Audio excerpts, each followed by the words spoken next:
প্রতিরোধের বিকল্প নাই। এই যে দেখো, আমাদের গ্রামে একটা উদাহরণ দিই। এখানে মদ, জুয়া, তারপর চুরি, ডাকাতি সব অপকর্ম হতো।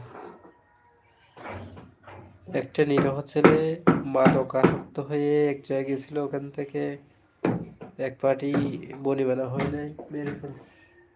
এই জন্য সমাজে যারা যুবক আছে, বন্ধু বান্ধব আছে, তারা একটু সংগঠিত হয়ে এলাকায় যেন মাদক না হয়, তারপরে অস্ত্র নিয়ে ফের হাঁটাহাঁটি করতে না পারে, কোনো নিয়ম করতে না পারে, তার বিরুদ্ধে তারা যেখানে পায় প্রতিরোধ গড়ে তোলে এবং এখানে অনেকটা সফল হয়েছে। তারা কয়েকজন অস্ত্র